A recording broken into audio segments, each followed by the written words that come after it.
Good afternoon to all our viewers joining us live across the Philippines and the rest of the Asia Pacific. Welcome to our online forum with the theme Women's Role in Making Communities Resilient. I am Angela Kamins Swinicky of SM Supermalls, and I will be your host for today. In partnership with SM Cares, Women's International Network for Disaster Risk Reduction, and Arise Philippines. This online forum is one of the first events of the year in the Empowered Women series undertaken by SM Supermalls. We have with us an esteemed set of speakers and panelists this afternoon. And so, to open our session, let's give a virtual round of applause for attorney Pearlie Joanne Turley, SM Cares Program Director for Women. Hi, attorney. Thank you, Angel. Good afternoon to all of our participants in today's forum here in the Philippines and abroad. March is the observance of National Women's Month with the theme We Make Change for Women with hashtag Women Make Change. This highlights the empowerment of women as major initiators of change that is anchored on malasakit at pagbabago. It is in this context that we in SM Supermalls and SM Cares, together with our partners, Women International Network for Disaster Risk Reduction or WIN-DRR and Arise Philippines are holding our forum for women's role in making communities resilient. This activity is part of the Empowered Women series that SM Supermalls and SM Cares are undertaking. This time to highlight women's roles and responsibilities as well as their influence in managing disaster risks by ensuring that concrete courses of action are implemented effectively and efficiently through various disaster risk reduction and resilience programs. It will also serve as a venue on knowledge sharing and how women can overcome adversities with decisiveness and good strategies. We are very honored that this afternoon we will be hearing from empowered women coming from the UN headquarters in Geneva and in Bangkok, a woman leader from Fiji, and leaders here in our country who stood out by showing their exceptional leadership in terms of risk governance. They have also demonstrated that women play an important role in building sustainable and resilient societies by breaking gender barriers, resource inequity, and discrimination. So I hope that you will learn much from our women leaders in today's activity. Thank you, and again, good afternoon. Thank you very much, Attorney Pearl. Tama nga po, nasa malasakit ang pagbabago. Now, thank you also to a lot of our attendees here. I see a lot of shout outs also in the chat box. Do keep that coming in. Salamat po for taking the time to join us this afternoon. Now, as the largest conglomerate in the Philippines, signing on with the United Nations Women Empowerment Principles, SM Supermalls is committed to driving women's resilience across our communities. To give us an overview of how SM supports disaster resilience and women empowerment, let's hear a welcome message from our SM Supermalls President, Mr. Stephen Tan.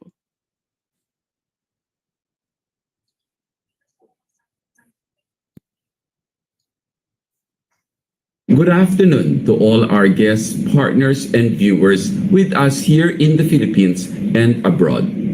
In behalf of SM Supermalls, I am proud to reinforce our commitment to empowering women in our communities, together with our partners in Arise Philippines and the United Nations Women's National Network on Disaster Risk Reduction. At SM Supermalls, disaster resilience is critical for our business continuity. We build our malls sustainably, designed with the foresight to withstand calamities.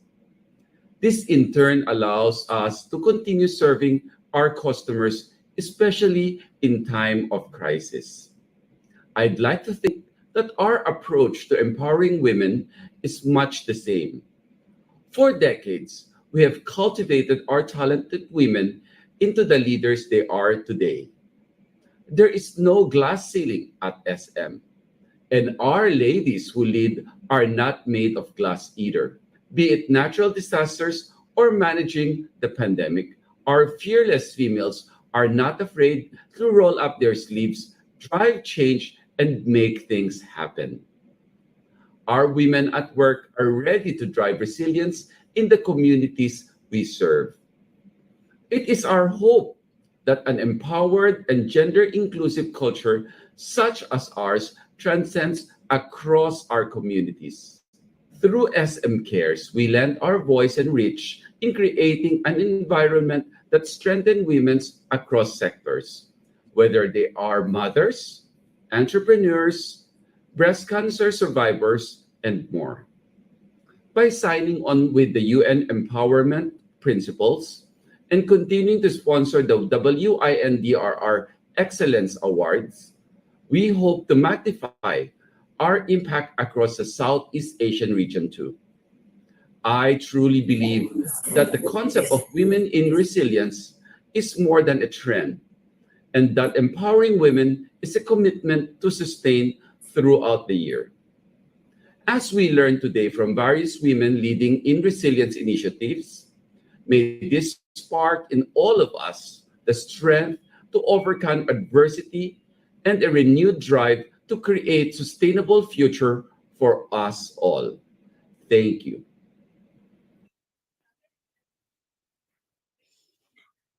Thank you very much, Mr. Steven. Indeed, we hope this session will inspire resilience in all of us and sabi nga ni Sir, a renewed drive to create a sustainable future for us all. Now, the World Risk Index has consistently ranked the Philippines among the top 10 most disaster and extreme weather events. We have since improved our ranking from second in 2014 to ninth in 2020. And it is through learnings like these that we are able to increase our level of preparedness. Through our journey, and likewise in many countries across the globe, there are women who stood out by showing their exceptional leadership in terms of risk governance. One such leader is Ms. Mami Mizutori, Special Representative of the Secretary General for Disaster Risk Reduction and head of the United Nations Office for Disaster Risk Reduction. Let's hear a message from Ms. Mami as well.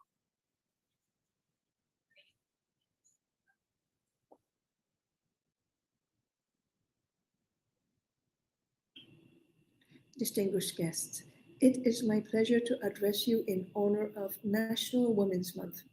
Today's topic, women's role in making communities resilient, not only benefits women but serves the whole world. Women's equal participation and leadership in public life, including disaster risk reduction, is an important goal, and it is also essential for reducing disaster risk and achieving a broad range of sustainable development goals. Well designed disaster risk reduction initiatives, which provide for women's full and effective participation, can advance both ends simultaneously. Women's participation in decision making is enshrined in international human rights frameworks, such as the Convention on the Elimination of All Forms of Discrimination against Women. Yet, in the field of disaster risk management, we see comparatively few women leaders. UNDRR's flagship women's leadership program, the Women's International Network for Disaster Risk Reduction, or WINDRR, aims to promote and support women's leadership in disaster risk reduction across Asia and the Pacific. Through this initiative, which is supported by the Government of Australia, many inspiring women have crossed my path. Women like Jasmine Agisanda Jerusalem, who has spent more than 40 years supporting communities in building disaster preparedness committees. These communities mitigate the impact of hazards across the disaster-prone eastern Visayas. Or women like Corazon Clarin, the convener of the Cebu Disability Inclusive Disaster Risk Reduction Network and a passionate advocate for disability inclusion. Corazon leads a team that provides training to government and public sector workers on ensuring inclusion, accessibility, and the rights of persons with disabilities in all DRR efforts. Both Jasmine and Corazon were finalists for the inaugural WIN-DRR Leadership Awards last year. With this year's call for nominations recently launched, I have no doubt we will receive many strong nominations from the Philippines again this year. I wish you the very best for the discussions ahead and look forward to hearing about all the great work you do. Thank you.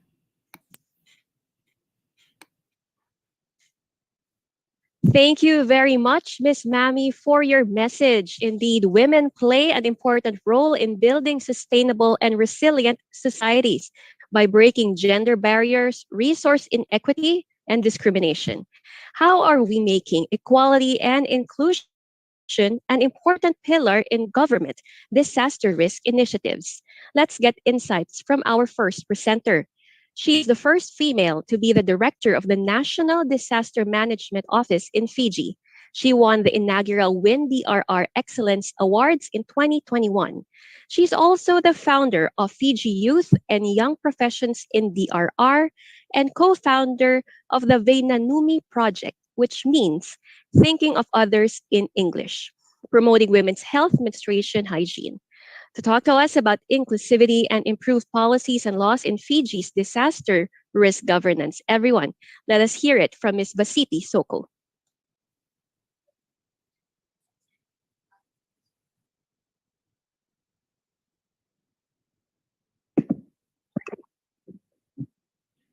Distinguished guests, esteemed staff members of the Shopping Center Management Corporation, fellow panel members, friends and colleagues joining us online, Bulavanak and greetings to you all from Fiji. My sincere apologies for not being able to join you live for this webinar today due to competing priorities. However, I did not want to miss this great opportunity to share my views on inclusivity and improved policies and laws in Fiji's disaster risk governance. And I am indeed grateful for the organizers for allowing me to deliver a pre-recorded statement for today's session. Ladies and gentlemen, as disaster practitioners, we all understand the importance of inclusivity. Disaster risk reduction requires a whole of society approach. It also requires empowerment, accessible, and non-discriminatory participation, paying special attention to people disproportionately affected by disasters. Inclusion and gender-responsive DRR approaches cannot be taken in isolation. We need greater clarity on roles and responsibilities, the expectation of the DRR focal institutions, both national and divisional, provincial development planning institutions, women ministries. All of this is needed, as well as multi-scale approaches from national to subnational down to local and horizontally across different sectors and domains. Now, how do we as a society understand the issues and specifically risk-informed development? How do we frame the problems that are confronted in everyday life, particularly by women? And how do we seek to ensure that women are empowered, not just to participate, but to lead? And how do we frame the issue? This is fundamental is the central of our ability to be able to achieve DRR in the development goal. Fiji has taken a few steps to strengthen disaster risk governance, both in the disaster area and the climate change area. Allow me to provide you some interventions. Fiji National Disaster Risk Reduction Policy 2018 to 2030 was implemented to strengthen risk governance and identify priorities for future actions by learning from past. The intention is to mainstream sustainable development and risk reduction into all policies, plans, and practice from top government levels through to community level. The NDRRP advocates for a systematic adoption of inclusive and participatory process that gathers contribution across different stakeholders, women and men, and particularly the most vulnerable members of society, which we all recognize as unique and powerful agent of change. Climate change and disasters selectively impact lives and livelihood and often disproportionately affect those least able to cope. Human right-based approaches have been incorporated to ensure equitable access to critical services, humanitarian and development assistance according to their specific needs. The review of Fiji's disaster law makes it all hazard and whole of government approach that will strengthen the legislation review process. Managing complex risk cannot be done by any single agency, but must be a whole of government undertaking. Addressing multiple disasters at once requires a great level of coordination between line ministries and partners, both at national and local level. Strengthen localization. Fiji's revised Disaster Act has considered to make provisions to strengthen the DRM system of committees at subnational level. The objective is to provide appropriate reinforcement to local actors in diverse and complex humanitarian contexts and make the system of DRM committees fully capacitated and functional at divisional, district, municipal, and community level. The system of committees will provide an opportunity to increase representation and participation of the most vulnerable members of society, especially in decision-making roles at all levels. The revised act also aims to explicitly recognize that disasters are not gender neutral and includes a provision requiring the collection of sex and age disaggregated data. The development of a risk resilient profile in support of science-based risk-informed development planning in Fiji. The NDMO is promoting the greater use of technical and scientific data to support risk-based approach and greater use of models to assess disaster risk, resilience, and vulnerabilities, together with exposure of different disasters in Fiji. Livelihood in Fiji are highly diverse. In part, this is due to the difference in topography, agroclimatic conditions, socioeconomic features, as well as the rapid development seen in recent years. Nevertheless, a large percentage of population is still rural-based, where household livelihood activities are closely intertwined with agriculture activities. This provides a stronger justification for focusing on livelihood mapping in rural areas to better understand similar special patterns of livelihood, vulnerability, and resilience to risks, including disaster and climate change. Ladies and gentlemen, gender discrimination limits the control that women and girls have over decision that governs their life, as well as their access to resource and opportunities. This heightens the exposure to risk, which often results in women and girls experiencing their high mortality, mobility, and loss of livelihood during disasters. Disasters exacerbate pre-existing gender inequality and compound intersecting forms of discrimination against, for example, women living with disability, women living in poverty, and women with diverse gender identities and sexual orientation. Yet the vulnerability and exposure of women and girls to disaster risk is economically, socially, and culturally constructed and can be reduced. Let me conclude by sharing some of the key considerations that Fiji is continuously working towards to ensure gender inclusive DRR approach is taken and no one is left behind. Strengthen assessment of gender dimensions of disaster risk, particularly in terms of women's vulnerability, capacity, and exposure to hazards by increasing the engagement of women in disaster risk assessment, developing gender-sensitive data collection instruments and tools that ensure the collection of sex and age disaggregated data. The promotion of gender-responsive national disaster risk management policy and governance by supporting the integration of specific policy response that addresses the identified gender inequality of risk into disaster risk management policies, promoting intersectoral and multi-level coordination mechanism and monitoring of the reduction of gender-specific disaster risk. Close the financing gap for gender-responsive prevention, preparedness, and recovery by promoting national and local budget allocations to address gender-specific prevention, preparedness, and recovery, particularly in productive and social infrastructure and services. Gender-responsive private sector investment and appropriate financial products, including social protection and insurance, also needs to be developed and made accessible to women. Strengthen the capacity of women to prevent, prepare for, and recover for disasters in a changing climate by developing and implementing gender-responsive early warning and early action system by increasing the engagement of women in preparation of local disasters preparedness plan. Lastly, as the proud recipient of the inaugural Women International Network of Disaster Risk Reduction Prestige Award, Leadership Prestige Award, I would like to encourage the availability of such a platform that provides a sense of appreciation, recognition, and encouragement to women leaders globally and also sets aspiration for young professionals. It truly motivates more women out there to harness their full potential and do their best in every facet of life. With those three words, I once again would like to thank the organizers for this opportunity and I wish you well in your discussion today. Binakawakaleu, and thank you very much.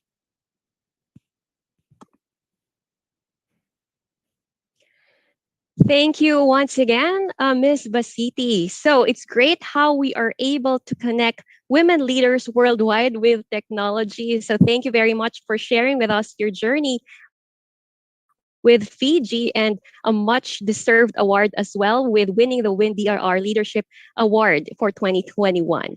So of course, we will make the messages of all our speakers today available to everyone. We've got around almost 400 attendees right now on Zoom and many more joining us via FB Live. Once again, we're going to have these messages available to all of us, the recorded ones as well, and the playback session on the respective Facebook pages of Arise Philippines and SM Cares. Now, from Fiji, we move on to Zamboanga City under the leadership of our next presenter, Mayor Maria Isabel Climaco.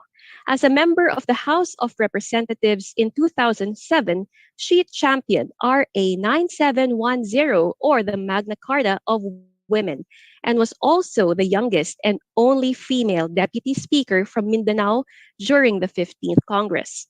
In 2017, the Philippine Federation of the Local Councils of Women conferred to her the Most Outstanding Mayor of the Philippines award. She was recognized as well by London based City Mayors Foundation as one of the top 5 world's best mayors in 2019. She is also a lieutenant colonel under the Army Reserve Command. To share her journey in leading Zamboanga City, let's watch this presentation from Mayor Beng.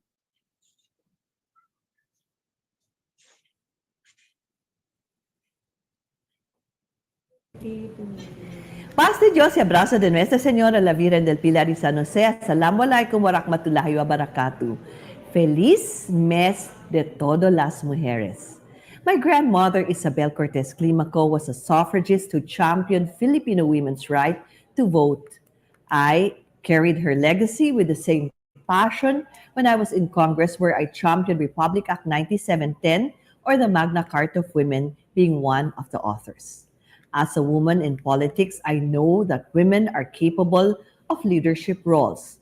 Our nature and insights are complements to leadership and a great asset to good governance and service. In my 9 years as the second lady mayor of Zamboanga, by God's grace, I have been put to the test. And by the grace of God and the support of the people, I can say that I have persevered, prevailed, and become resilient. We defended one flag, one nation, one Zamboanga City during the September siege and navigated the rehabilitation and recovery with strength, determination, and heart, with a lot of prayers. With the COVID 19 pandemic, we moved according to the facts provided to us by the medical science under the banner of healing the sick and feeding the hungry.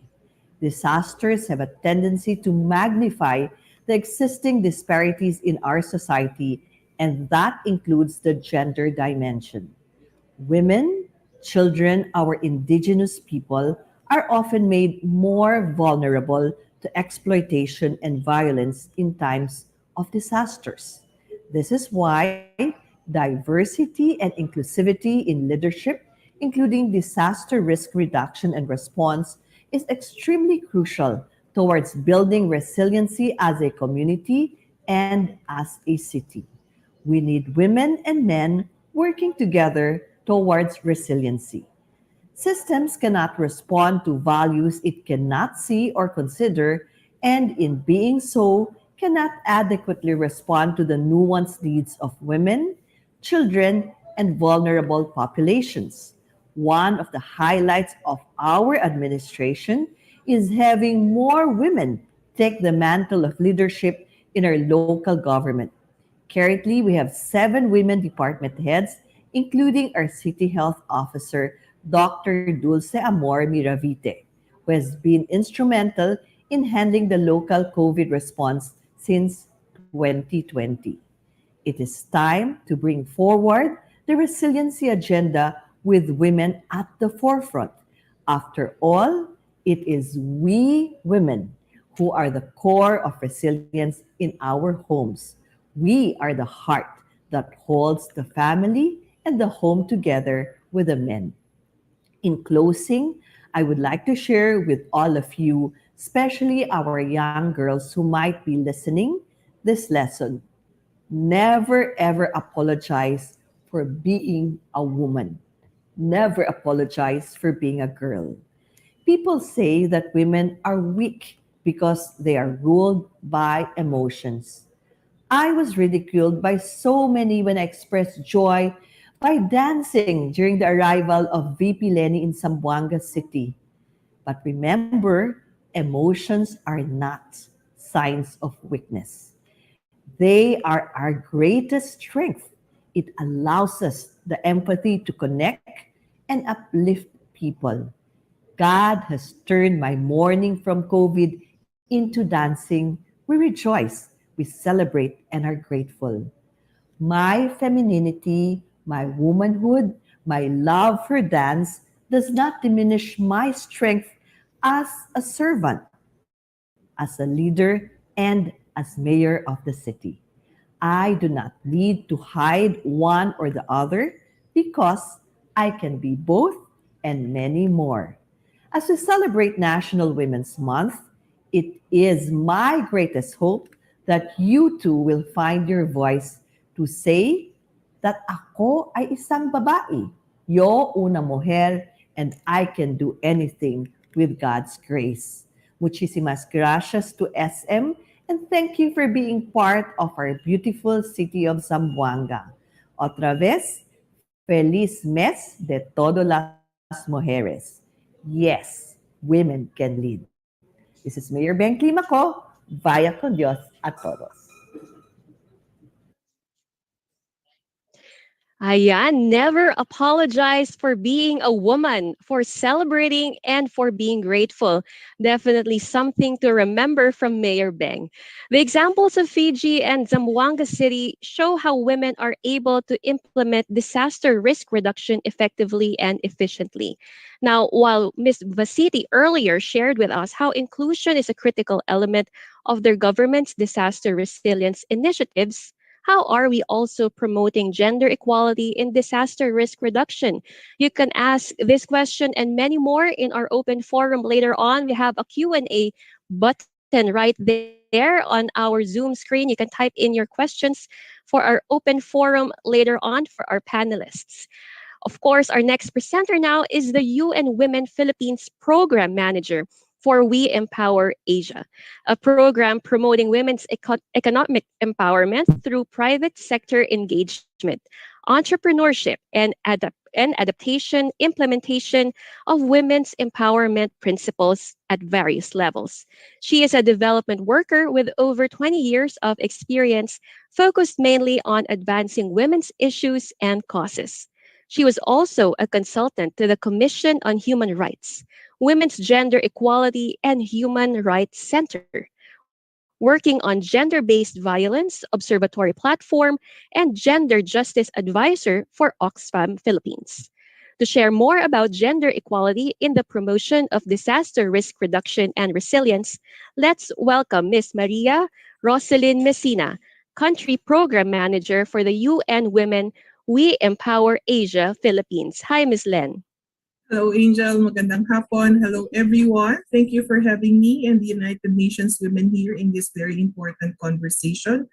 I am super pumped up hearing the insights and also the different recommendations and also actions being done by Vasiti from Fiji and syempre si Mayor Ben Climaco. I'd like to first share with you the slide I have presented. I would want to go through why UN Women and what do we do here. I think kailangan ma-situate natin why do we always want to celebrate and why do we want to always talk about women. I see that in our almost 400 participants at this time Here in the Zoom room, several are public safety officers, also security from various security agencies. And I think ang critical po ng inyong role at ng inyong trabaho in how we will make sure the communities that we serve are safe. That includes women as well. So UN Women is the United Nations organization dedicated to promoting and achieving gender equality and women's empowerment. We have launched since 2020 really the theme of generation equality, where we would want to rally behind all of the different generations to take up the work and the key functions to promote gender equality, because we believe if we address gender equality now, we will be able to deliver and achieve a sustainable and safe future for all of us. Which areas are we working on this? So we are in the space of leadership and governance, where we would like to see more women lead, participate, and benefit equally from governance systems. This is where we want to see more capacity building happening, to see more women in leadership positions and decision making, because we know that if they are there at the table, they will carry with them the different issues that really matter for women and girls, that needs action and that needs responding. I am in the space of economic empowerment. I myself is running the program on women's economic empowerment through the We Empower Asia program. And this is where I really had the great opportunity to directly work with the SM group of companies, especially those who have signed the Women's Empowerment Principles. And we've been working with them since 2020, when SM and SM Cares have supported the humanitarian action that we have done in responding to Typhoon Ulysses. And in 2021, with SM signing the Women's Empowerment Principles, they've hosted and really set up the bazaars for women, micro and small enterprises through all of the various malls. And just last March 8th really was the opportunity to also get together with different organizations who are supporting women's leadership now and the future. So we're very grateful for that, and we hope that SM could really be a model for other private sector groups in really trying to address and achieve women's empowerment. We are also very strong in the space of ending gender-based violence or violence against women. And this, I would suppose, is something very familiar with all of you, because we work with different government agencies and law enforcement agencies and policymakers, for that matter, to make sure that the laws really are able to protect and ensure the safety and a life of women and girls free from violence. And last is the peace, security, and humanitarian action, where we see really the great influence and role that women play in building lasting peace and resilient communities. So this we work through our different programs. I wouldn't want to go through each of that, because I'll share with you later the website where you can know more about the work and the programs that we have here in the Philippines. But let me now go through the main topic that I would want to convey. And this is really sharing with all of you why and how women's empowerment can help build resilient communities. First, I think let's really remind ourselves, what is the impact of disasters on women? And the United Nations systems and World Bank very recently have published several studies and reports already linked to the gender dimensions of disasters, risks, and resilience. Ano ba yung gender dimension that they are mentioning about, that was mentioned by our opening speakers, by Vasiti and by Mayor Beng? But really, this is like an opportunity for us to reflect and understand ano nga bang nangyayari sa mga kababaihan kapag tinatamaan tayo ng krisis, ng disaster, kapag may nababaha, kapag may mga nasusunugang komunidad, kapag lumilindol. And very clearly, these disasters, natural and human-made disasters, could be gender neutral, meaning walang pinipili at walang sinisino ang epekto at ang impact ng disasters at ng climate crisis. But the manner how that affects life of women and girls is very different compared to the males and the other population. At dito sinasabi na mas matindi at mas mabigat, mas malalim yung epekto ng disasters sa mga kababaihan. And with the different studies being conducted, the climate-related disasters will push 100 million people to extreme poverty by 2030. Napaka-critical nito kasi mas maraming mahihirap at mas marami nang walang access sa resources, sa pera, sa kabuhayan, sa trabaho, at sa iba't ibang serbisyo ang mga kababaihan. And can you imagine how many more women would suffer if this is not addressed? On a very practical level, I think I just would wanna share ano yung ibig sabihin kapag tumataas yung sea level na nagpupush ng displacement at migration, na kapag nababaha or kapag may binabahang mga lugar, nawawala ng titirhan ang mga tao. Pero natutulak din sila na lumabas doon sa kung saan naninirahan ang mga tao, lalo na yung mga matagal na sa kanilang mga komunidad. Iba ang epekto nito sa mga kababaihan kasi sa paglikas nila, at mas madalas alam ko na nakikita niyo to na the male members of the family would prefer to leave behind because they need to protect the properties and kung ano man yung naipundar ng kabuhayan ng pamilya, and the women would be carrying lahat, alagang hayop, mga anak, mga gamit na pwedeng isalba, and really try manage that in settlement area, which has been very, of course, very temporary and very difficult to really place kung paano iaayos mabuti. And dito sa picture na to, makikita nyo kung paano pinaghuhusto-husto, nag-a-assist mag-alaga ng anak, naglalabada, at maya-maya maghahanap kung paano magluluto o paano magsisecure ng pagkain. And ito rin yung dahilan kung bakit nagiging napaka-delikado ng pag-move or pag-migrate ng mga tao, lalo ng mga kababaihan, na even if they know it is a very vulnerable opportunity, they would prefer to leave the country or leave their place for new opportunities. And that presents a very huge issue or problem. Next is changing environment requires adaptation to new production systems, basic as well as support services, and the need to build new and resilient sustainable livelihoods, which still a lot of women does not have access to. Malaki ang requirement to adapt to new systems and technologies in terms of pera and knowledge and access to training in technology. And ito ay hindi kayang paglaanan ng panahon, ng pagkakataon, at ng oras ng mga kababaihan dahil sa napakaraming nakapatong na responsibilidad sa kanila. Of course, I'm sure Minette would have more stories to share later kung paano ang sitwasyon ng mga kababaihan during disasters through the network that she's been working with.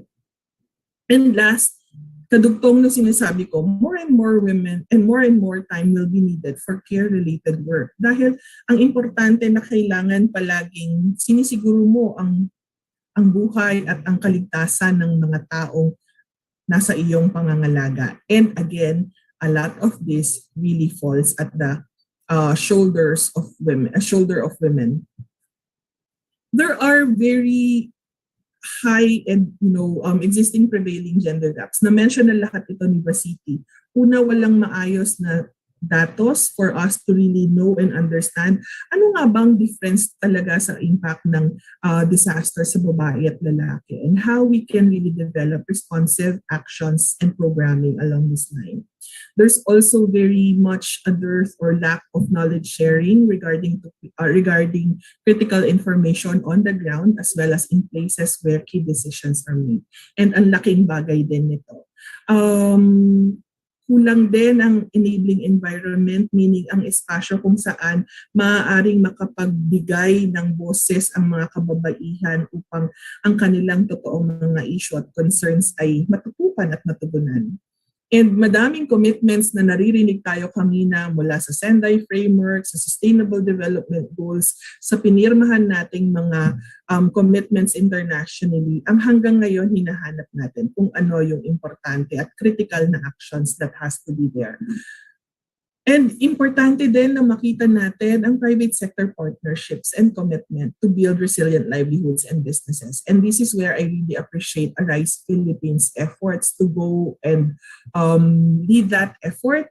And I hope really that there would be more intentional focus on how this could really be gender inclusive and gender responsive all across the Arise Philippines programming. So what's the role of women in times of disaster? For the longest time talaga alam natin that women are the primary and secondary carers sa kahit anong sakuna, kahit anong sitwasyon. They are also the frontliners. Silang nagsisigurong merong mga tamang gamot, merong mga tamang panglunas, may mga tamang pagkain at hindi magkakasakit ang mga pamilya, whether that's during disaster or kahit ng panahon ng COVID-19. Sila rin ang isa sa mga unang-unang responders na sumusubok tumugon sa mga importante at kritikal na pangangailangan ng mga apektadong pamilya. Sabihin mo ng kulang sa gatas, kulang sa pagkain, o kaya biktima ng pang-aabuso, biktima ng pananakit. Sila yung humahanap ng paraan at pagkakataon kung paano matutulungan ng mga biktimang ito. And last is sila at ang mga kababaihan, and I would say this is not just for the women in disaster areas, but women all throughout. Tayo yung early adopters of new and innovative technologies and techniques. Tayo yung hindi nahihiya at hindi natatakot mag-explore ng mga bagong opportunities or bagong paraan kung paano makakatawid or maitatawid ang mga gawain. Pero dahil nasanay na tayo na palaging sinasilence ang mga kababaihan or hindi nagkakaroon ng pagkakataong mapakinggan ng boses, hindi ito nabibigyan ng pagkakataon. So what are the ways forward when it comes to really ensuring women's empowerment so they can really participate actively in building resilient communities? Please, for all of you, whether you're part of the government agency, you're a manager in a company, or a part of the private sector who's a member of the Arise Philippines, please make sure that you have women seated at the table in any decision making that involves them, that would affect them, that would make them part of the solution or they are affected of the problem. Please make sure that they are seated and that they are heard. Second, I think it is so important for us to also address the critical needs of women and girls in whatever context and situation. At hindi pwedeng ma-deprioritize. Hindi po pwedeng dahil merong disaster, dahil merong pagragasan ng bagyo o kaya dahil sa COVID, mawawala ang serbisyo at saka proteksyon na kailangan ng mga kababaihan sa victim dahil lalo na biktima ng karahasan o kaya naman ang reproductive health care requirements nila, ang mga buntis na kababaihan o kaya ang mga maternity leave and services that they also require. We also want to see more women-led information dissemination dahil mas kaya at mas hindi scary or hindi intimidating the manner how women would communicate and deliver information that are very critical, especially in communities affected by disasters. And we hope really the last two parts is where we could see more private sector actions and commitments in terms of supporting sustainable women's livelihoods and access to markets. And I hope this also is an appeal from coming from the UN Women too, for those who are donating, who are providing grants, that let's consider having flexible funds and grants for women's organizations and groups so that they on their own can navigate and recalibrate actions as necessary kasi hindi talaga palaging nakahulma sa kahon kung ano ang dapat na tugunang pangangailangan at kung paano ito gagawin. With that, I would want to finish my presentation and maraming salamat po. I hope to hear from everyone later. Thank you.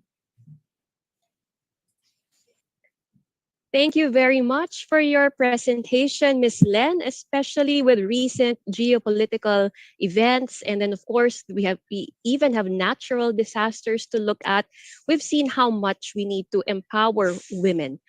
With such a wide range of experiences and knowledge shared so far, how else are women able to overcome adversities in the community? So Ms. Len actually referenced the rest of our panelists this afternoon. Once again, if you have questions, please do type them in the Q&A button right there on your Zoom screen so that we can respond to that later on in the open forum. Our next presenter is the national chairperson of the Citizens Disaster Response Network and the executive director of Leyte Center for Development, Inc.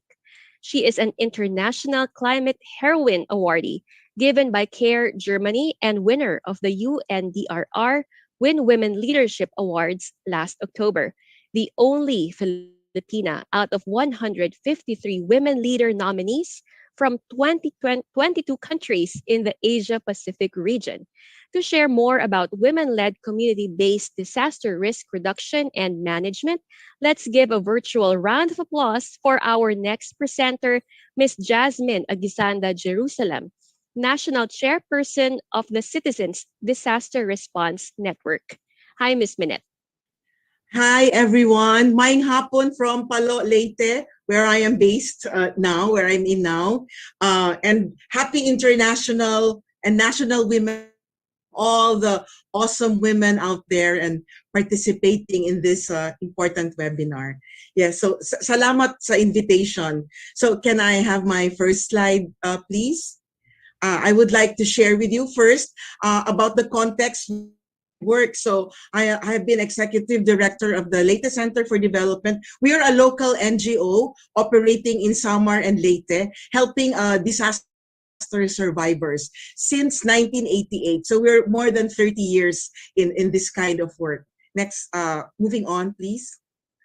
Yeah, so as our host mentioned, I'm also the current chairperson of the Citizens Disaster Response Network. We are a national network of 17 NGOs like us in Leyte Center for Development in all the 17 Philippine regions. We have been around since 1984. So we are more than 3 decades also in serving poor and vulnerable communities. Next slide, please. Yeah, so this is just a map showing you of our representation. So we are present in all Philippine regions down to the grassroots, to the barangay level. Moving on, please. Yeah, so everything went fine until Typhoon Haiyan or Typhoon Yolanda hit us hard here in Leyte in November 8, 2013. Moving on, please. So that's the eye of Yolanda. As you can see, it went right through our region in Leyte, especially in Palo, where we are based. So we lost everything. Moving on, please. We lost everything material. Good that we were able to survive. We survived Typhoon Yolanda. So moving on, please. These are the photos taken. Headquarters totally damaged. It was like bombed the first time since 1988. So it was tough on us. Moving on, please. Yes, that's one of our donor from CARE USA looking at the damages. Moving on, please. Yes, another photo. Moving on, please, of our headquarters.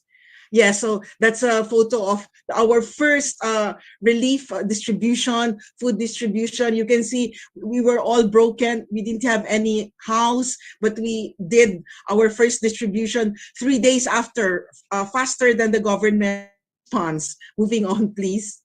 So this is our story. So how did an NGO who lost almost everything, we were able to help 23,000 families. So that's more than 200,000 individuals in the first 3 or 4 months after Typhoon Yolanda hit us. Moving on, please.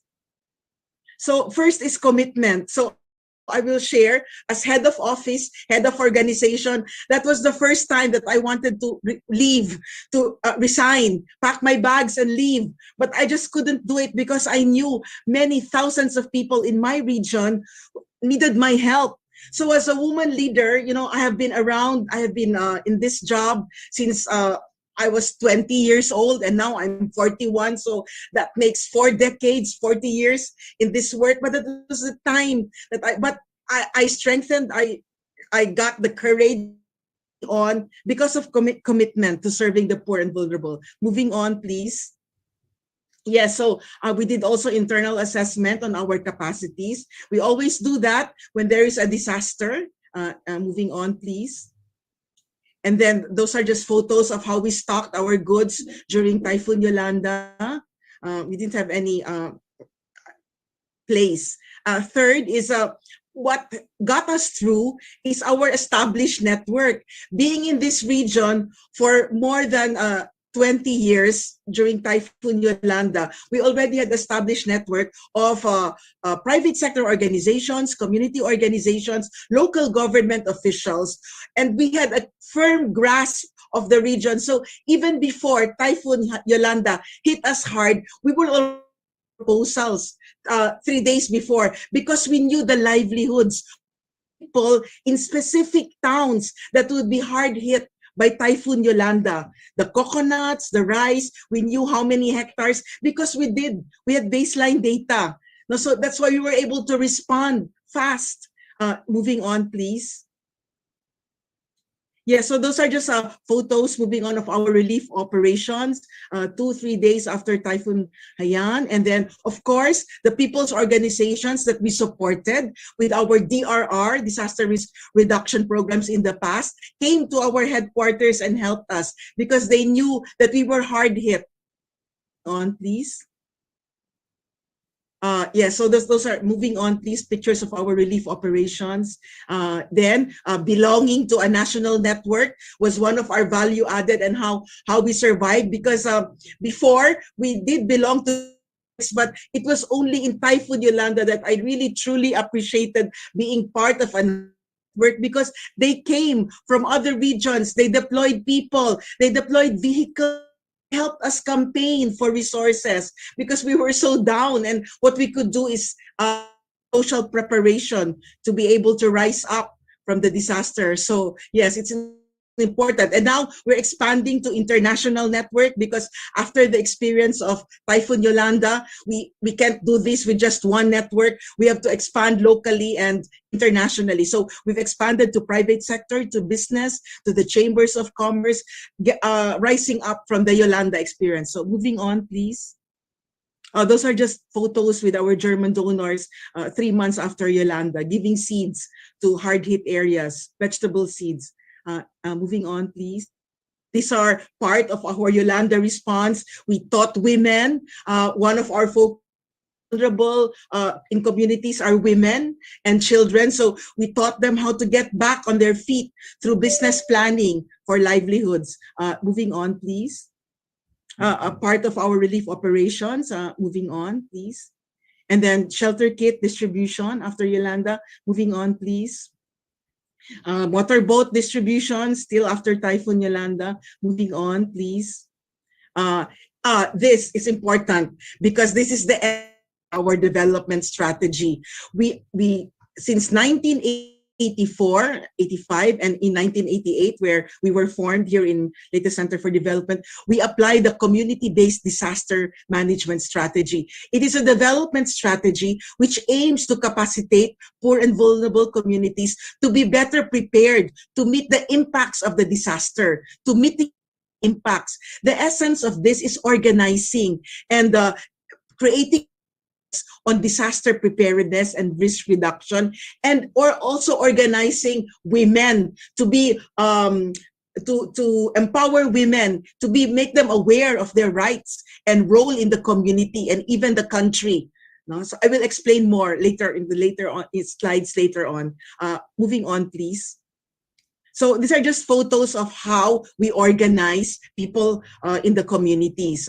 Disaster preparedness committees are formed. moving on, please. And then counter disaster planning. We strategize on what to do in case a disaster hits, where to evacuate, have organized evacuation. Moving on, please. That's a photo of organized evacuation. We simulate after our trainings. You can see women and children first, the vulnerable sectors in the communities first. We simulate. Summer Leyte are not only hard hit by natural disasters, but also by armed conflict. We get often people displaced due to armed conflict. So both kinds of disasters. Moving on, please. So those are management information training. We teach community people how to disseminate information and document. Moving on, please. Yes, those are our corporate, because we believe people with livelihoods, women with livelihoods, are more resilient to meet the impacts of disasters. And by the way, one of our success stories after Typhoon Yolanda is that our cooperative stores, which are mostly women-led, were the first responders after Typhoon Yolanda in 2013. That's why we always say the importance of inculcating disaster resilience and capacitating the communities on DRRY, because in the event of a disaster, it's not going to be us in the NGO who will be the first responders. It's not even the government. It's going to be your kapitbahay, your neighbor, who will be the first. So we really have to capacitate the communities. Moving on, please. Yeah, so then we were hit by COVID. But we were able to adjust to the situation, and we were able to mobilize our women leaders to COVID situation. So we had COVID response. Our donors, private sector, and NGOs came to help. So we were able to distribute hygiene kits, livelihood. We made more, we raised more resources in the 2 years during COVID, 2020 and 2021, than 2016, 17, 18, 19 combined. Well, because of our work and our track record. That's why we were able to move and continue our DRR. Moving on, please.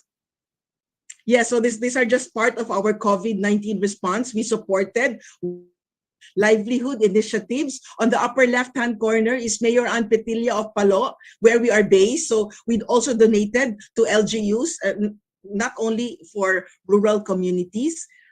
Next slide, please. Moving on.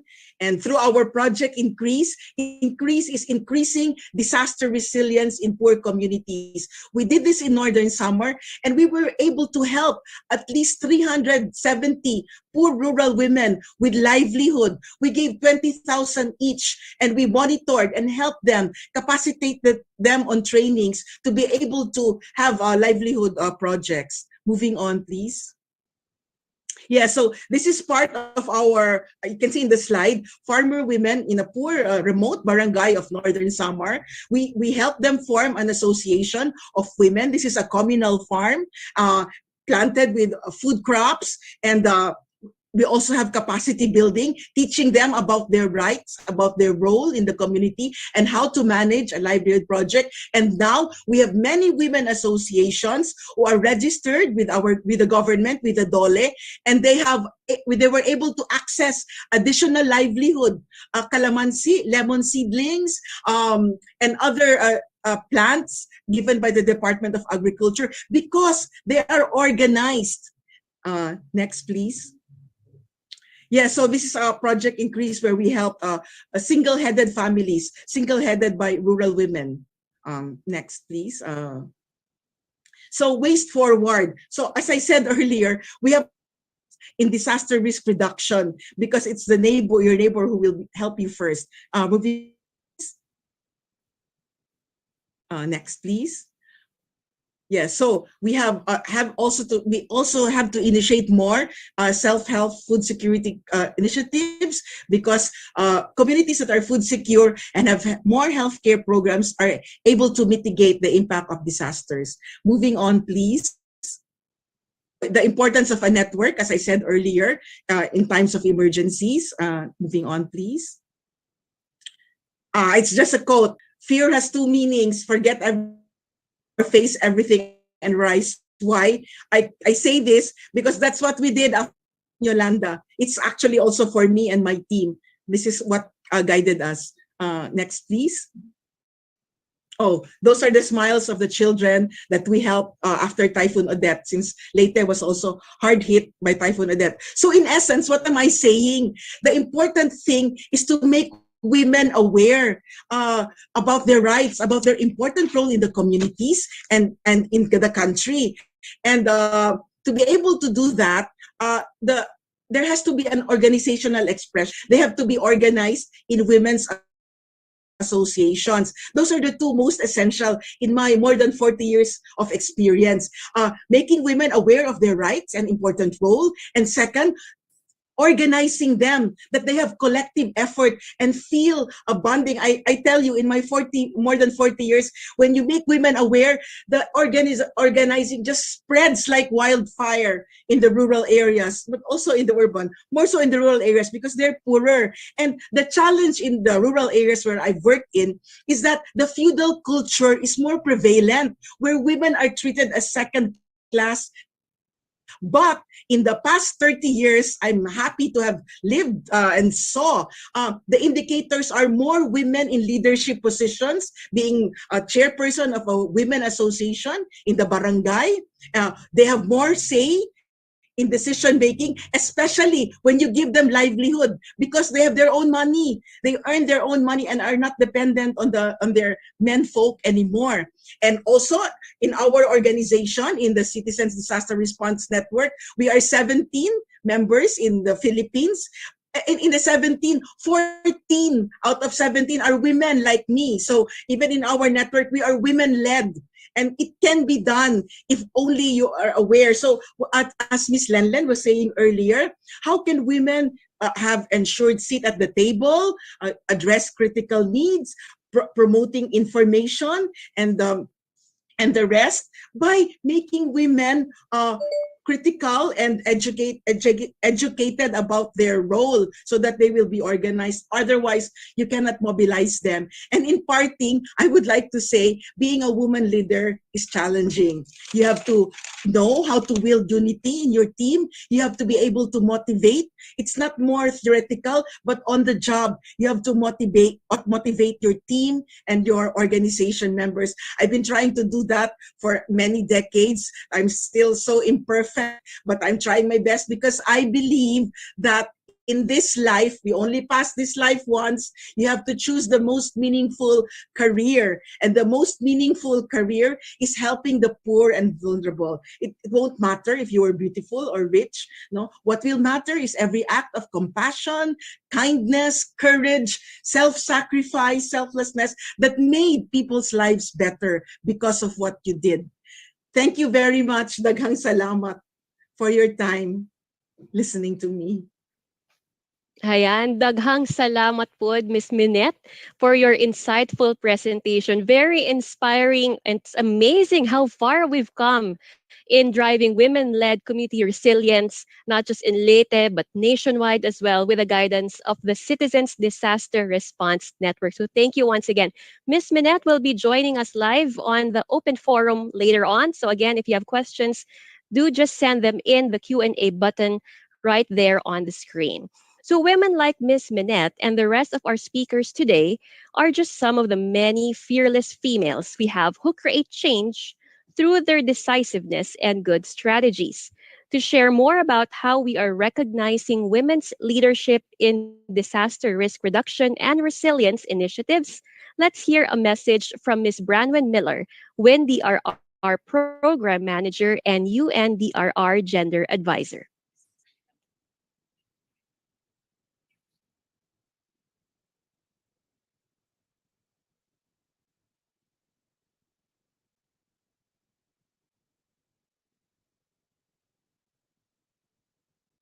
Thank you very much to SM Prime and SM Cares for Women, and congratulations to everyone involved in the celebration of 2022's National Women's Month in the Philippines and today's important forum, Women's Role in Making Communities Resilient.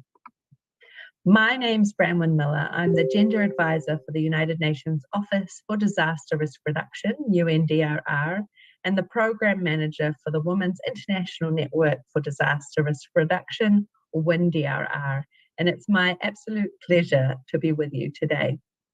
I'll share a little more about WINDRR later in today's presentation, but first I want to share some key points on how women's leadership and gender-responsive implementation of the Sendai Framework for Disaster Risk Reduction can help build our collective resilience.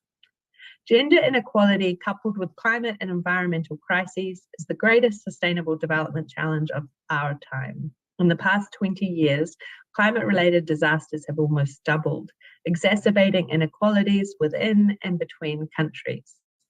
The impact of gender norms, roles, and relations on people's lives within a given culture and society is critical to understanding and reducing disaster risk. Gender discrimination often limits the control that women and girls have over decisions that govern their lives, as well as their access to resources and opportunity. This heightens their exposure to risk, resulting in women and girls experiencing higher mortality, morbidity, and loss of livelihoods during disasters. At the same time, disaster risk constrains our collective progress towards gender equality, with disasters exacerbating prevailing gender inequalities that exist in society. This can be seen, for example, in the disproportionate impact that the COVID-19 pandemic has had on women and girls, with limited social safety nets, fiscal stimulus available to women, a higher burden of unpaid care and domestic work, and higher rates of domestic and intimate partner violence. To go back to the basics, disaster risk is a result of hazard, vulnerability, and exposure. A hazard can be natural or human-induced, but it's not going to create a disaster without exposure and vulnerability. Hazard, exposure, and vulnerability together create disaster risk. And while hazards are gender neutral, exposure and vulnerability both are influenced by gender inequalities, gender norms, gender roles, and relations. And when we talk about resilience, we're referring to the ability of a system, community, or a society that's exposed to hazards to resist, absorb, accommodate, adapt to, transform, and recover from the effects of that hazard in a timely and efficient manner. The key point here is that decisions made either increase or reduce our disaster risk, and more can be done to address the ways in which gender influences exposure and vulnerability in order to reduce disaster risk. Looking more at women's contribution to reducing disaster risk, in 2018, the Committee on the Elimination of Discrimination Against Women, CEDAW, issued General Recommendation number 37 on gender-related dimensions of disaster risk reduction in the context of climate change. It stated that well-designed disaster risk reduction and climate change initiatives that provide for women's full and effective participation can advance substantive gender equality and women's empowerment while ensuring that sustainable development, disaster risk reduction, and climate change objectives are achieved. The Sendai Framework for Disaster Risk Reduction similarly acknowledges both specific vulnerabilities that women face in disasters and recognises the indispensable role of women in risk reduction efforts. The Sendai Framework moves beyond the idea that women are intrinsically vulnerable and recognises that structural gender inequality can put them at higher risk. The Sendai Framework also recognises that the participation of women is critical to effectively managing disaster risk and designing resourcing and implementing gender-responsive disaster risk reduction policies, plans, and programs. The Sendai Framework also specifies that adequate capacity building measures need to be taken to empower women for preparedness, as well as to build their capacity to secure alternate means of livelihood in post-disaster situations. Recognizing this, UNDRR has significantly expanded our work and focus on gender equality, women's empowerment, and leadership in disaster risk reduction. Women, girls, boys, men, and people of diverse gender identities have distinct vulnerabilities and specific gender exposure to hazards in each context that shape the way that they experience and recover from disaster impacts. Effective disaster risk reduction requires meaningful and diverse participation, engagement, and leadership through an inclusive, accessible, all of society approach. And this is why UNDRR has established the Women's International Network for Disaster Risk Reduction, or WINDRR. WINDRR is UNDRR's flagship program to promote and support women's leadership in disaster risk reduction in the Asia Pacific region, and it's supported by the Government of Australia. The overall goal of WINDRR is to empower women to attain leadership and ensure their role in decision making in disaster risk reduction across the region. Here on this slide, you can see quotes from the two inaugural winners of the WINDRR Leadership Awards. Ms. Vasiti Soko, who is the director of the Fiji National Disaster Management Organization, who was the inaugural winner of the WINDRR Excellence Award, proudly sponsored by SM Prime, and Dr. Rama Hanifa, an earthquake scientist who established U-Inspire Alliance, an alliance of youth and young professionals working in STEM fields, working to reduce disaster risk in their communities.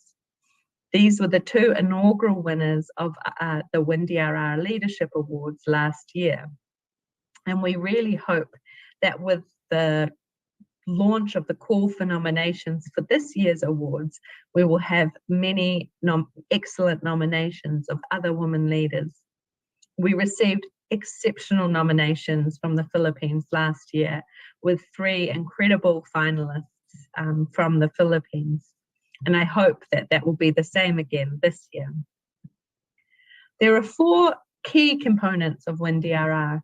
The first is on building the evidence base for diverse women's leadership by producing research and knowledge production on women in disaster risk reduction, and documenting and sharing those good practices widely.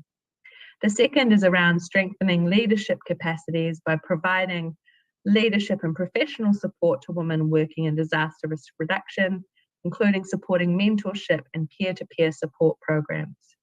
The third is around recognizing women's achievements by supporting participation in DRR conferences and events, and through the annual awards that I just mentioned.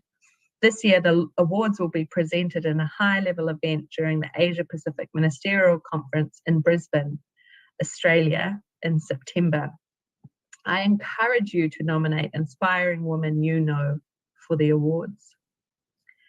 The fourth objective of WINDRR is to support institutions who are working on disaster risk reduction to adopt strategies and policies to enhance women's leadership. WINDRR is an inclusive network which is open to all, including men and gender diverse people looking to support diversity in DRR leadership. I'd like to warmly invite you to join WINDRR and contribute in whatever way you are able to leading and supporting disaster risk reduction efforts. Thank you very much for your time, and all the best for the rest of this important forum.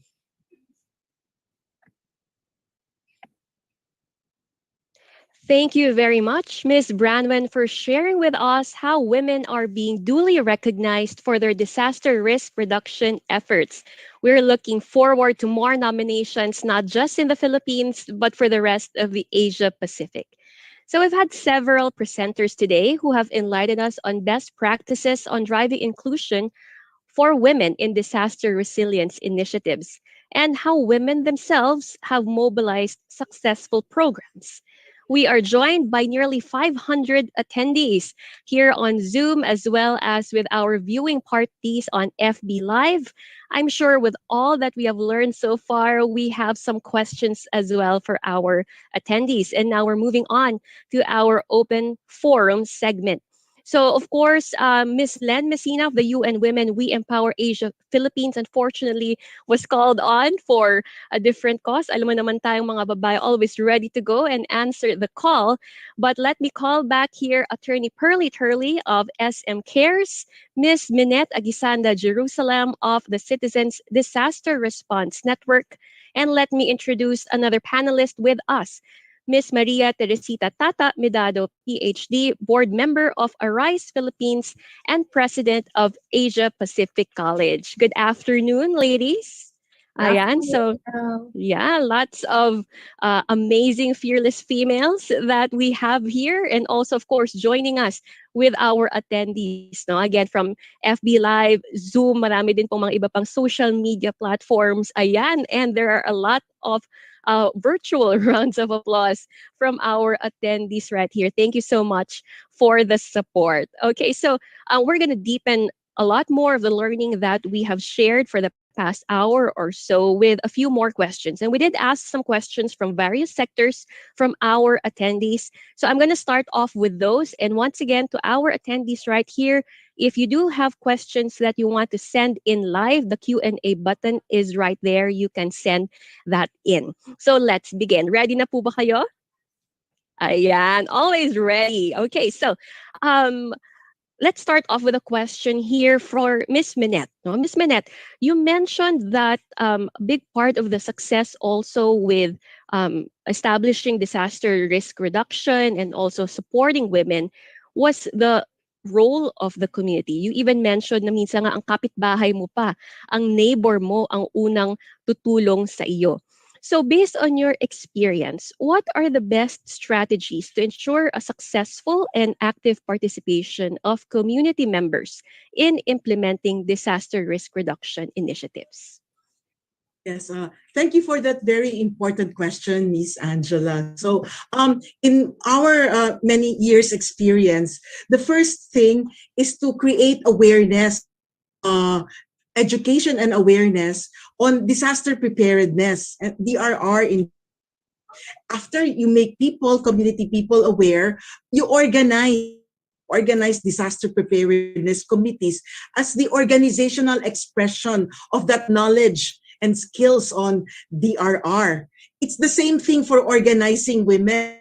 Never get women on the table if they don't know, they're not aware about their rights. First step is to create awareness. And then when they are aware and resolved, then they join the women's associations.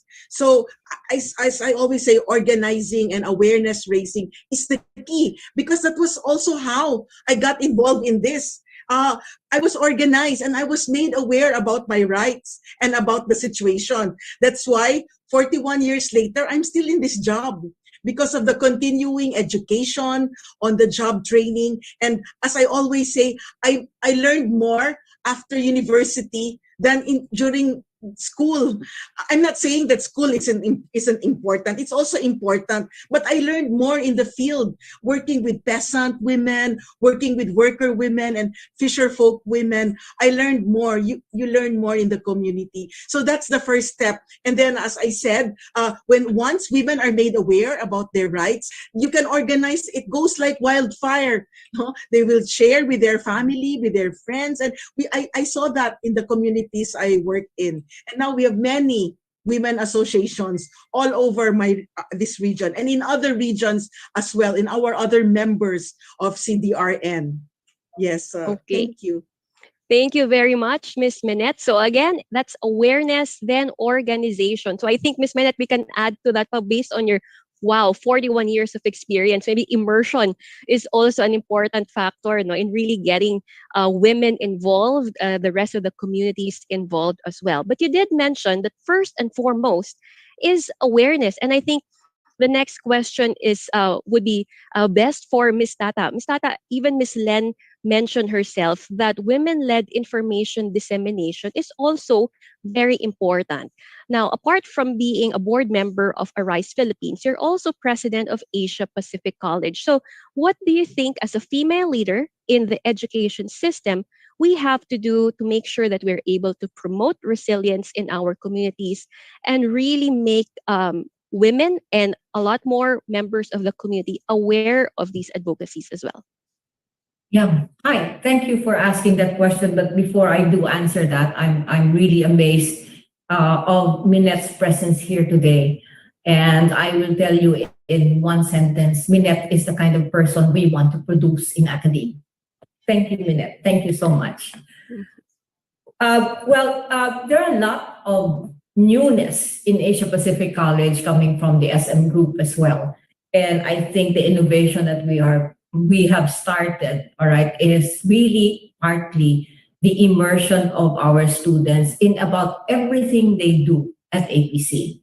Let me give you an example, for instance. One is that we do have two lives of the students in APC. One is their academic life, and the other one is their social life, okay? Disaster resiliency, since I became part of the board, has been part of those two lives, all right? That's how I want to put it. First, because we are very much involved in community development, whether it's ARISE or some other projects from SM Foundation. And so they participate in all of these projects. But what you will find amazing is that our students actually create solutions for ARISE. All right, these are technical solutions, technology-enabled solutions. Give you two examples that right now we're developing, and we have developed actually the platform for the knowledge management system of ARISE. Okay, students, they're not professors. Okay, they're mentored by professors and mentored by your own by the ARISE secretariat. I'm not going to delve with the details of that, but another very interesting project is developing the newsletter, the new newsletter of ARISE Philippines. And you will be surprised. This is probably the first newsletter that actually has moving characters in them. Okay, being gamified, being, it's like watching a movie coming out of screen. So that's and that's the brilliance of the students that we have right now. But primarily, again, I go back to why they're doing this. Why they're doing this, I think Minette has expressed it very well. The meaning of education is to make them responsible for other people, their families, and others. But all of the skills that they have learned has to be focused towards that responsibility. That's APC education. Wow. So again, another inspiring insight from there. So it's great that even with our students, they are at the forefront. They are mobilizing awareness about resilience, and they're putting in their own flavor with making it more interactive and more digital as well. So kudos to the team at Asia Pacific College doing that as well in support of ARISE Philippines. Now, let's look at the private sector naman. No? So we've looked at the communities, we've looked at the academe, the students that we have. How about for you, Attorney Pearl? SM Supermalls is known to build disaster resilient malls, but we also promote resilient communities. So what are the programs at SM, whether it's internally or externally, that support disaster risk reduction or resilience efforts? Okay, thank you for that question, Angel. Before I begin with the programs, let me present to you that DRR and continuity is part of our DNA. So it is anchored on four pillars: leadership, culture, infrastructure, and processes. So leadership comes from the top. Mr. Hans TC really espouses DRR, and he was the first Filipino board member of ARISE Global. So with this leadership, we develop culture of resilience. So our employees, are ready anytime, anywhere to meet any disaster. Our BCMS protocols, our BCP protocols are in place. That's why even during COVID, we were ready to take on the challenges that were brought about by COVID to the company. And then, of course, we're heavy on PPP, or public-private partnership. Also, we are partners with UNDRR, with ARISE, with DENR, with Bureau of Fire Protection, DPWH, FIBOX, and even U.S. Embassy on different projects that we have. So, and of course, all of this are entwined with our processes. We are ready to innovate anytime, anywhere. So, we are not also limiting to ourselves when we innovate. Of course, we also reach out to National University and of course to APC in our innovation projects and to all others who would be willing to partner with us in our innovation so that we are ready to face the realities of the changing times, especially in the new normal that we have in the COVID pandemic era that we are in right now. Okay, thank you very much, Attorney Pearl. So, yes, it does start with leadership, and then we also empower our employees, and we also leverage on a lot of partnerships that we have. So, I think with a similar framework, Miss Minette, there is also, you shared something about 6 competencies that really helped you succeed in the wake of Typhoon Yolanda. It's really amazing that, again, with all your resources wiped out, your office was also wiped out, but still you were able to help 23,000 beneficiaries. So, based on that experience, or maybe the 6 competencies that you have, of course, this is something, we can never really say what kind of disaster we will face in the future. So, when it comes to from the typhoon, we had the pandemic actually 2 years ago, and we are just recovering from that. With the 6 competencies that you shared, which of these really helped you out in also managing the pandemic COVID-19 efforts as well in support of the communities in Leyte? Thank you again, Miss Angela, for that important question. So first, I will share with you the factors that help us get over this disaster. So externally, being part of a network helped a lot. Typhoon Yolanda, after Typhoon Yolanda, and even during the COVID-19 pandemic. For example, we were active in government and private sector councils. So one of our partners is the Office of Civil Defense. And 2 months after the lockdown, when everybody was just enclosed in the house or in the office, we were able to cross provinces. Why? Because the Office of Civil Defense in our region gave us a humanitarian pass. We were the first NGO to be given that humanitarian pass because of our good working relations the past years with government units, unlike the Office of Civil Defense. So we were able to continue our DRR programs, and with good relations with the local, the municipal mayors and the municipal DRRMOs, and also private sector community organizations who helped us plan, because everything was so uncertain. We never expected to have this COVID-19. So community leaders, the women leaders, we sat down and we planned, what will we do? Nobody is prepared. So it was like a joint planning with the community, private sector. We were also partners with the business people and the local government officials. That's why, what I say, external. We were able to go on with our DRR programs, and we did serve more people. And it's so ironic because we tended to just serve, syempre, our focus is our region, Samar Leyte. But when the typhoon hit Bicol in a later part of 2020, we were able to cross borders and help Bicol region. That was the first time we did inter-regional help because of partnership also due to the network. Now, internally, this is the difficult and the challenge of my experience, the internal struggle of being for myself or being able to sacrifice for others. So that's how me and my team, we were able to survive Yolanda and stay on and not resign or abandon ship, because we were able to struggle and put service to other people over and above our own personal needs. I was so scared after Yolanda. It was like a ghost town here in Palo and Leyte, and we didn't have anything. Pity. I pitied myself because I grew up in an exclusive school for girls, St. Teresa's in Cebu City. I was so sheltered, and I pitied myself that I can choose another job. Why am I here ba in this like wilderness, electricity for 5 months?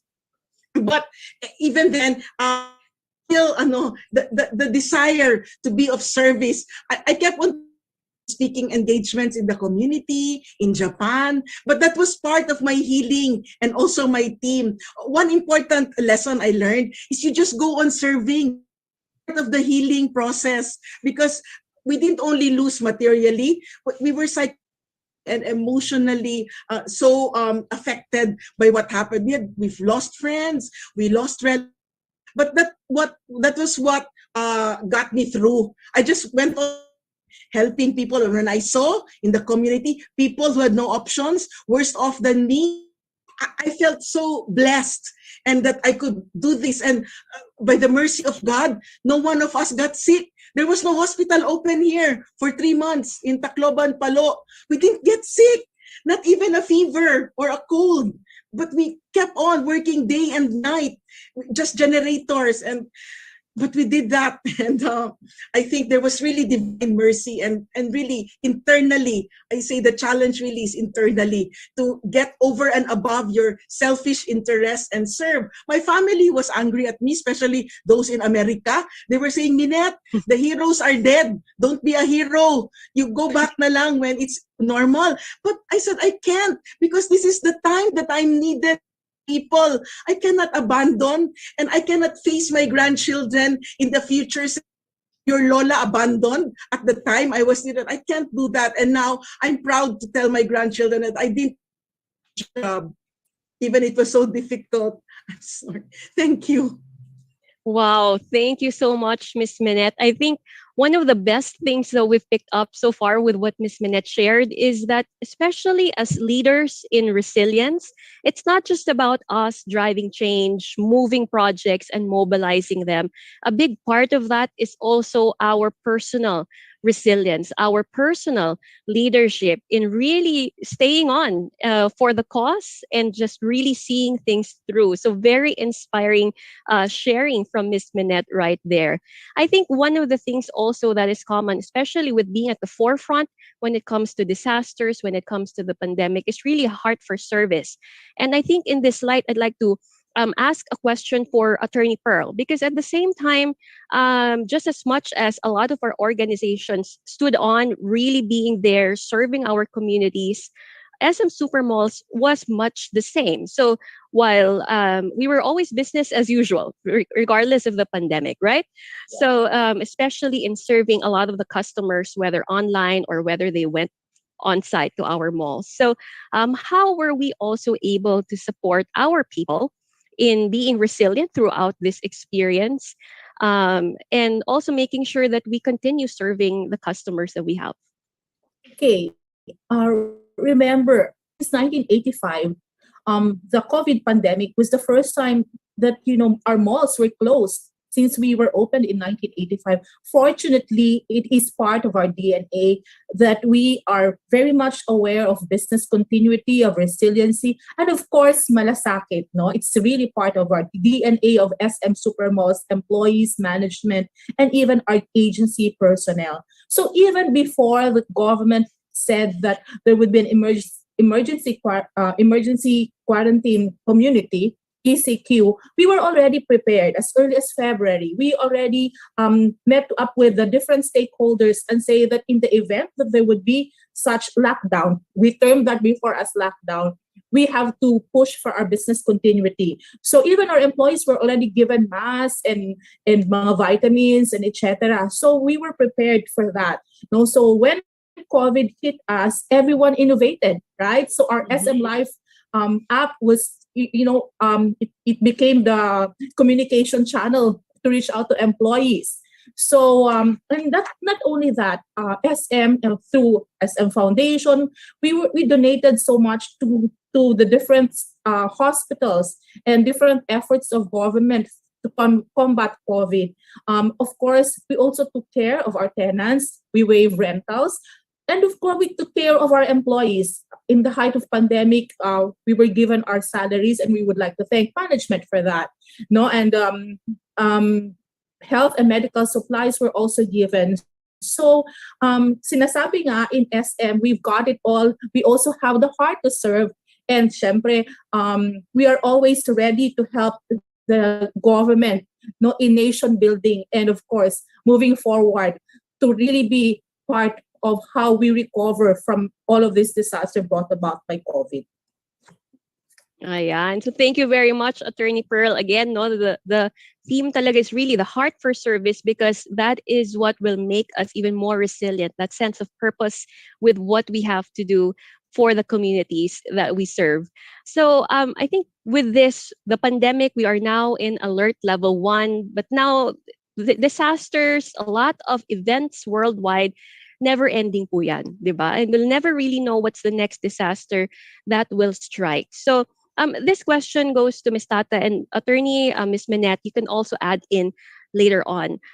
There's, well, apart from that, I think there's some talks that for the next generation, do we have to make sure that everyone is a reservist, they're trained for that, for whatever comes at worst. We can see the example in Ukraine as well, where everybody had to be ready with what happened over there. Miss Len earlier had a very powerful image in her presentation where she was sharing that, for women, it's the way that we have to overcome these kinds of geopolitical events. We have a different kind of experience. Men may be left behind, but it's the women who have to take on and rebuild their community, rebuild their families as well. So, Ms. Tata, what would you say is something that the next generation of women leaders, what kind of preparation should they have with whatever kind of disaster that would befall us, especially in the world today? There's not going to be much of a relearning or unlearning among, I will speak about Filipino women. We've been naturally resilient and very agile. And as you can see, one of our speakers even mentioned that as a woman of the house. I think that was Mayor Climaco. We were born to be resilient. We were born to make those adjustments, and we were born to carry the family at our backs so that we can save them. There's a lot of tools, maybe. There's a lot of developments in science, a lot of developments in technology that proposes to, I suppose, to combat, all of the resurgence of all of these threats to us. But I think we have weathered it all. I think no matter what you say, there is, as I said, no learning and unlearning to do because we have it. And I kudos to everyone like Minette and Attorney Pearl and even you for asking that question all the time and giving that same answer that I'm ready for change. I'm ready to face anything. And you have the women here right now to tell you that. Okay, so we are born ready. We are built for resilience as women. So thank you very much for that, Dr. Tata. Anything to add for Ms. Minette? How about for the next generation of leaders? What do we have to be prepared for? Yeah, thank you, Miss Angela. So as I always tell our youth members in the communities we work in, where we have DRR projects, I always tell them, learn from study our history to be able to analyze how we can go on forward, because if we can never have appropriate steps forward. And then second, be an environmentalist, protect the environment, because that's why we have climate change and are suffering from the effects of climate change because our environment is destroyed. Everyone has to be involved. And how to be involved? You can be better involved by being part of a group, not moving individually. That's why I've always been part of a group, because I recognize that an organization is important. Collective strength and collective wisdom is important. And thirdly, I always tell the younger generations, you will inherit whatever we have now. So it's important that you don't only think of yourselves, but you think of the community, of our inang bayan, about our country, and even the whole world as well, because the problems in the Philippines are interrelated with the problems in the global and international financial crisis, is all interrelated. So we have to get involved, join a group, make sure that the group has the interest of the people at hand. And fourth, I would like to say this also because we are in a critical moment in our history now. It's a month before elections. So I always tell the youth, study history, be critical, choose the best leaders because you will inherit leadership we have now. I am a senior citizen. We are already in the twilight of our time, but we are still trying to be productive. So it's the youth, very important to be aware and be organized. Yeah, so that's what I tell the youth. Thank you, Miss Angela. Thank you, Miss Minette. So definitely learn from history, also engage with the partnerships, the networks that we have, but very much important is really have the future in mind, work with sustainability as well, and think of the environment. Any last thoughts, Attorney Pearl? Yes, Angel, I would like to pivot on the women empowerment. You know, we in the Philippines were very lucky. In the study conducted, we are number 10 in rights of women that are propagated worldwide. So, kumbaga pa, ang dami na nating we do not have much problem regarding gender gap or issues because we have laws protecting us. So therefore, all of these gains that we have, we must nurture it. At sinasabi nga ni Ms. Binet, how do we do that? We must ensure that in our exercise of our right to suffrage or in the next election, we vote for people, for men and women who proposes the rights of women or who value women, and put emphasis on the rights of women, not only in gender equality, in propagation, in etc., but also because we know that we as women, we can play a vital role in nation building. So as Ms. Minette also said, and Ms. Tata, we have to really make sure that we also teach the next generation that in order for us all to be resilient, we have to take care of our environment because of our intergenerational responsibility to the environment. We do not take care of the environment only for the generation alpha, but we take care of it for the next generation, for the future generation. So we have to teach our children's children that we are only stewards of the environment. No? And so, of course, we in SM were very heavy in environmental programs, in sustainability, in programs for women, for persons with disability. In short, our malls are places wherein inclusivity is welcome and that we ensure that no one is left behind when you visit our malls. And we are very much into safety and security. So we also have to encourage everyone to really study, be an agent of change by propagating not fake news, but the correct aspect of our history. Ayan. So thank you very much, Attorney Pearl. So once again, I think very much interconnected po ang advice ng ating esteemed panelists right here. So you start first with a confidence, self-confidence that women are resilient. Sabi nga ni Dr. Tata, we have to believe in ourselves as women that we can rise to the challenge. And then Ms. Minette shared that we have to look at the past, learn from that, and leverage on that as we craft a better future for everyone. And thank you again also to Attorney Pearl for adding to that with a lot of the many things that we can do, whether it's voting for the right leaders, and it's also learning ourselves, building our own competencies, and establishing networks that will really make women empowerment a reality for everyone. So again, thank you very much to all our panelists for generously sharing your experiences and insights with us. Now, as Mr. Steven mentioned in the start of our program, women's resilience is not a trend, and it has to be a sustained commitment. To wrap up our session, let me call back Ms. Tata Medado to share with us how we intend to move forward in empowering resilience in women and in our communities. Good day again, everyone, distinguished guests. I am just really overwhelmed to be in the company of very influential and fearless women who have dedicated their lives to save other men and women, to save them from disasters, the risks that we encounter, discrimination, and other unfortunate inequities. We learned today that these women and their organizations are powerful forces that enable resiliency, empowering women with their rights and ability for self-help. I guess at at this juncture of the conversation, I should like to thank all the women leaders who expressed their dedication to resiliency. Today doesn't end our conversation, I hope. As a matter of fact, this is just the beginning for us. And for us to start this new beginning, I should like to propose to all of us here today by calling everyone here to embrace our DRR Women's Creed, a creed, something that we believe in, something that will progress over the period of time that we still exist. And we will hail this creed forever.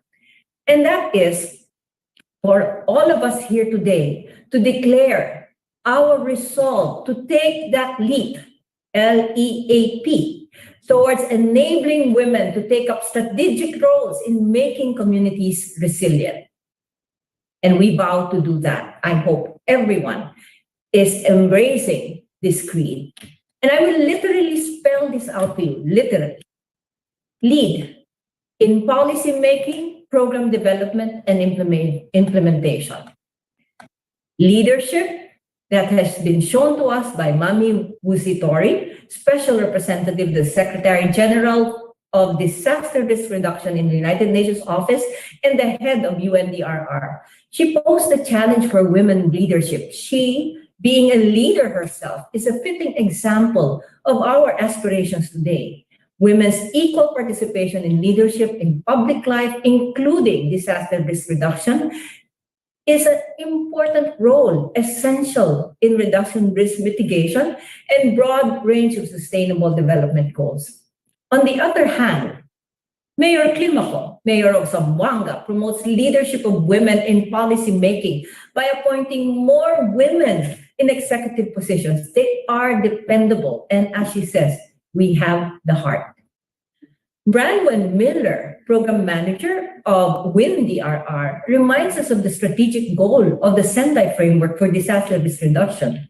2015, women and their participation are critical to effectively managing disaster risk and designing, resourcing, and implementing gender-sensitive disaster risk reduction policies, plans, and programs.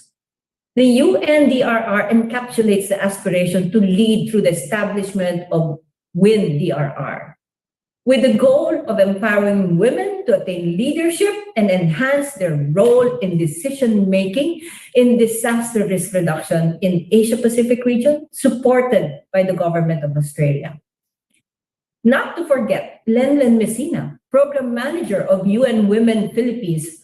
Her organization speaks to the mandate of this current conversation: leadership in governance, economic empowerment, ending violence against women, peace, security, and humanitarian action.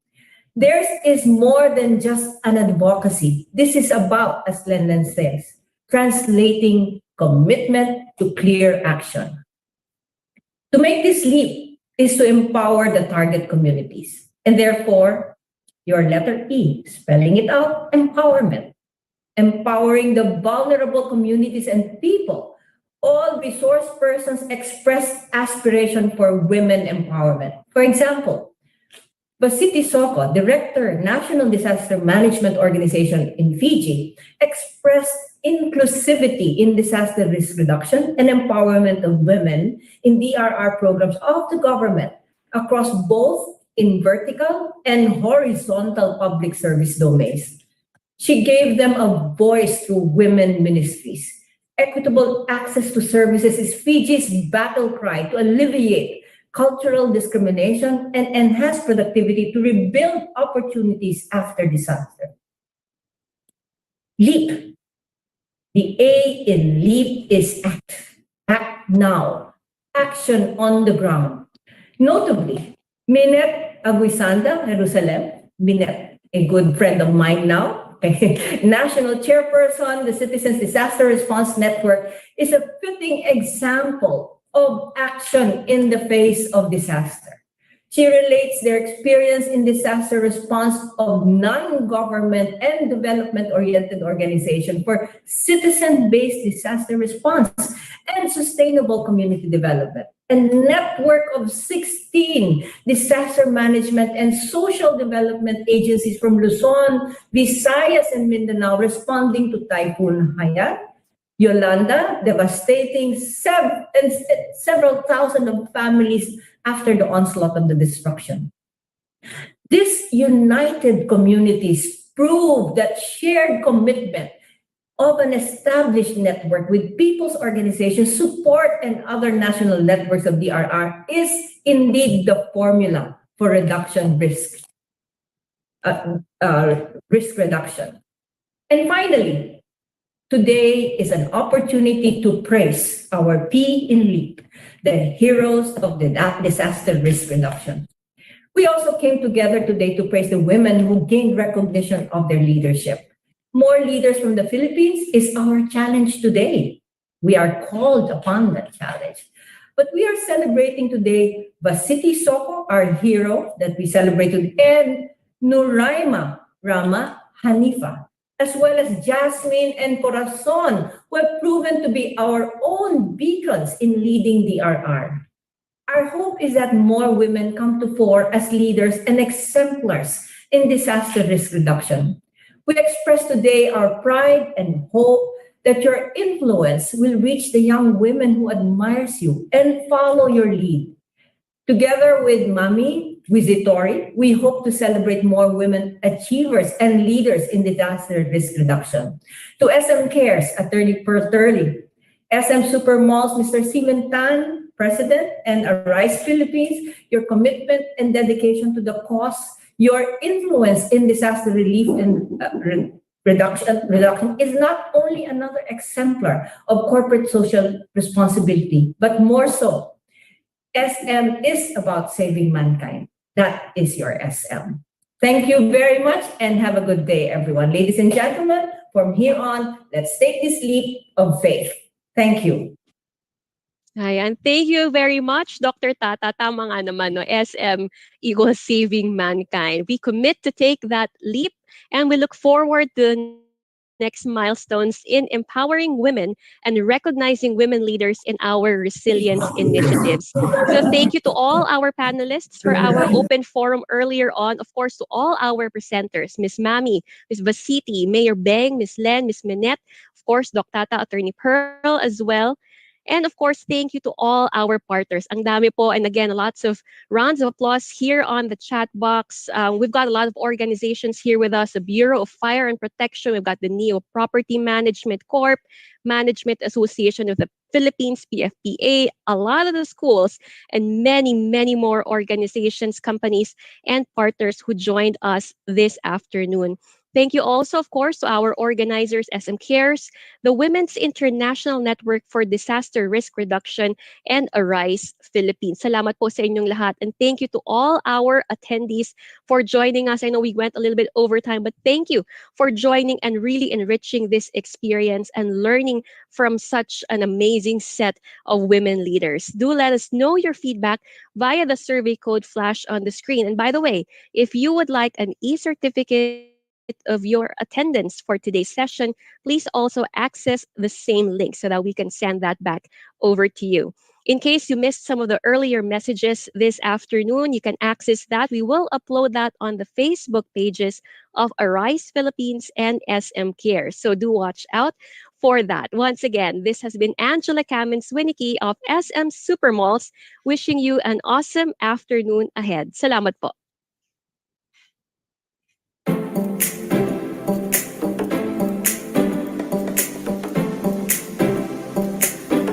Recording stopped.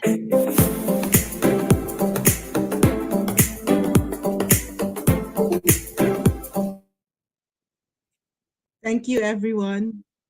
Thank you, Attorney Pearl.